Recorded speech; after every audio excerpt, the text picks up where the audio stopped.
अस्सलाम वालेकुम यार। आज मैं आप लोगों को बताने लगा हूँ इन्फिनिक्स GT20 प्रो के बारे में और इन्फिनिक्स GT30 प्रो के बारे में।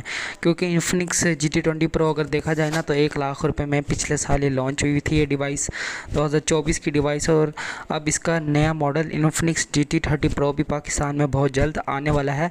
थाईलैंड की मार्केट में तो वो लॉन्च हो चुका है, चाइना के मार्केट में भी।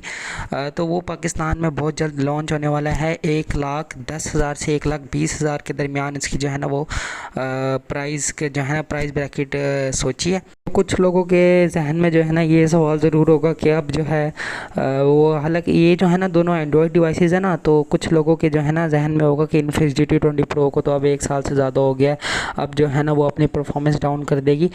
मगर भाई ऐसा नहीं है, क्योंकि ये जो है ना गेमिंग डिवाइसेस है ना, दोनों कोई भी गेमिंग डिवाइसेस हो, बेशक आप रेड मैजिक 5S प्रो उठा के देख लें, 5 साल से ज़्यादा हो गया है, लेकिन उसकी परफॉर्मेंस वही है, ना ज़्यादा है ना कम है। ठीक है, ऐसे ही इन्फिनिक्स GT20 प्रो है। इन्फिनिक्स बेशक कंपनी लो है, मगर उसने जो ये डिवाइस निकाल दी है ना तो बहुत मतलब एंड कर गई है 1 लाख रुपए में ना। अगर मैं इन्फिनिक्स GT20 प्रो के प्रोसेसर की बात करूँ ना, तो हमें इसमें डायमेंसिटी 8200 अल्टीमेट का प्रोसेसर मिलता है, और इन्फिनिक्स GT30 प्रो में 8350 अल्ट्रा का जो है ना हमें चिपसेट देखने को मिल जाता है। अगर हम एंतुतु के स्कोर की बात करें ना इन दोनों की, तो बहुत ज़मीन और आसमान का फ़र्क है। 15 lakh एंतुतु score Infinix GT30 pro के हैं, और उसके जो है ना 1 मिलियन के करीब है, तकरीबन 9,50,000 इन्फिनिक्स GT30 प्रो जो है वो हिट कर जाता है। अगर दोनों के कैमरास की बात करें तो Infinix GT20 pro GT30 pro में दोनों में 108 मेगापिक्सल का कैमरा मिलता है। मगर ये गेमिंग डिवाइसेस है ना, तो इनमें जो है ना आप ज़्यादा फोकस ना करिएगा कि जो है ना कैमरा इनके अच्छे हों, या बस ठीक ठाक मिलते हैं, ना ज़्यादा अच्छे ना ज़्यादा बुरे, बस इनकी गेमिंग जो है ना काफ़ी अच्छी होती है। अगर दोनों के PUBG ग्राफिक्स की बात करूँ ना, तो ये दोनों स्मूथ पर बाय डिफ़ॉल्ट 120 FPS जो है ना सपोर्ट करते हैं, मतलब आपको कोई जो है ना फाइल वगैरह लगाने की ज़रूरत नहीं पड़ेगी। ठीक है, दूसरी बात ये कि इन दोनों की जो टच सैम्पलिंग रेट में जो फ़र्क है वो ज़्यादा नहीं है। GT20 प्रो में 360 हर्ट्ज़ का टच सैम्पलिंग रेट मिलता है, और GT30 प्रो में 480 हर्ट्ज़ का टच सैम्पलिंग रेट मिलता है। गेमिंग में दोनों डिवाइसेस जो है ना भाई बीस्ट किस्म की डिवाइसेस हैं। और अभी फ़िलहाल अगर मैं देखा जाए ना, तो मैं अगर इन दोनों में से अगर आप लोग कहते हैं ना कि भाई इन दोनों में से जो है ना कौन सी डिवाइसेस बेस्ट रहेगी, तो भाई इन्फिनिक्स GT20 प्रो जो है ना वो कम नहीं है, क्योंकि अब जिस प्राइस में ये आने लग गई है ना, यूज़ में जो है ना ये 60 से 65,000 मैक्सिमम 70,000 में मिलती है। मतलब 70,000 में जो है ना ये अभी तक की official launch PT approved with box वगैरह और विद चार्जर ना ओरिजिनल, ये भाई बेस्ट डिवाइस लगती है। अच्छा, अगर देखा जाए ना तो इसकी जगह रेडमी के A60 भी मिलता है, मगर भाई बस किट फ़ोन है ना, तो उसका कुछ भरोसा नहीं है। अब इन पे तो हम भरोसा कर सकते हैं, क्योंकि जो है ना ये बॉक्स वगैरह के साथ, चार्जर वगैरह के साथ ओरिजिनल हर चीज़ जो है ना हमें पाकिस्तान में ऑफिशियल मिल जाता है।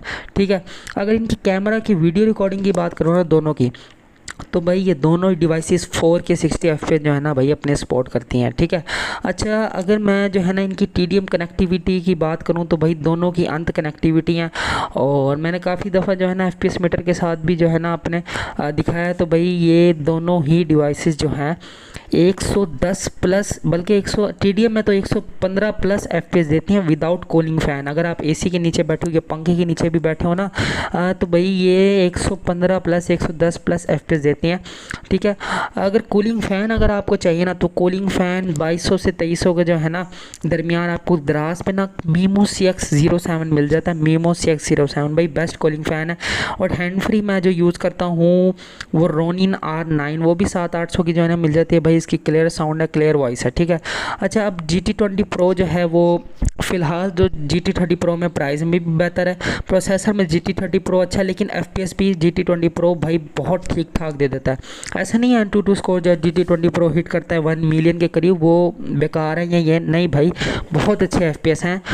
115 प्लस ही देते हैं। क्लासिक में ये दोनों कूलिंग फ़ैन के साथ 90 प्लस 80 प्लस दे देते हैं कूलिंग फ़ैन के साथ।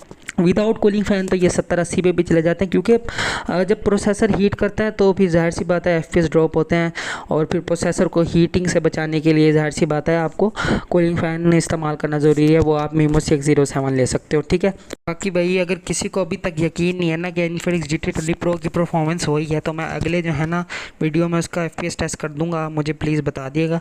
अच्छा, अब अगर किसी को इन्फिनिक्स जो है वो नहीं पसंद, ठीक है। अगर आपको चाहिए कोई एक Xiaomi की या पोको की या रेडमी की ना, तो भाई अभी तक की जो है ना डिवाइस 80,000 करीब, 80,000 के करीब जो है पोको X6 प्रो आपको मिल जाता है भाई। वो भाई 20 किस्म की डिवाइस है, बस उसमें बाय डिफ़ॉल्ट 90 FPS मिलता है, ठीक है। आप वो फाइल वगैरह लगा के इजीली जो है ना उसको 120 FPS जो है ना वो ला सकते हो। उसमें जो प्रोसेसर मिलता है 8300 अल्टीमेट का प्रोसेसर मिलता है, 480 हर्ट्ज़ का, उसमें भी टच सैम्पलिंग रेट मिलता है। तो भाई इन्फिनिक्स GT20 प्रो से अच्छा तो मुझे वही लगता है, क्योंकि वो प्राइस में भी बेहतर है, उसका कैमरा भी थोड़ा बहुत अच्छा मिल जाता है। और दूसरी बात ये है ना कि वो एक ऐसी कंपनी की तरफ से आ रहा है जो भाई शुरू से ही गेमिंग डिवाइसेस बनाती रह गई है। भाई अब ये इन्फिनिक्स GT20 प्रो आए भी ना पाकिस्तान में, तो ये ना हो कि तुम जो है ना जंगली बिल्लियों जो है ना उनकी तरह झपटने मारने लग जाओ। भाई ऐसा ना करना। हमेशा जो है ना इन्फिनिक्स की डिवाइसेस, टेक्नो की डिवाइसेस जो है ना इनमें हमेशा प्राइस कट लगता है, या ये यूज़ में जो है ना सस्ती मिलती है। यूज़ में भाई क्या हो जाएगा, अगर 2-4 महीना तुम यूज़ में ले लोगे तो भाई तुम 2-4 महीने इंतज़ार करना, ईज़िली जो है ना ये इसकी 1 लाख प्लस जो है ना प्राइस होगी, ये 1 लाख से नीचे मिलेगा। जैसे GT20 प्रो 1 साल बाद भी उसकी परफॉर्मेंस सेम है, मगर प्राइस में बहुत ज़्यादा डिफरेंस आ चुका है, मतलब 65,000 में जो है ना इजीली मिल जाता है, ठीक है। अच्छा, पोको X6 प्रो के अलावा अगर आपको 120 FPS वाली डिवाइस चाहिए 60-65 हज़ार में, बट वो होगा किट फ़ोन, और उसकी कुछ एहतियातें हैं कि आपको जो है ना दुकान पे उसकी चार्जिंग वगैरह चेक करनी पड़ेगी। अगर 2 दिन की वो वारंटी देता है बंदा, तो आपको ना उसकी चार्जिंग चेक करनी पड़ेगी कि चार्ज हो भी रहा है, और ये बैटरी ड्रेन तो नहीं करना। अगर बैटरी ड्रेन कर रहा हो, अगर 2 घंटे सिर्फ ये PUBG में दे रहा हो वो वाली डिवाइस, तो आपको नहीं लेनी है। और वो डिवाइस है Redmi K60, ठीक है।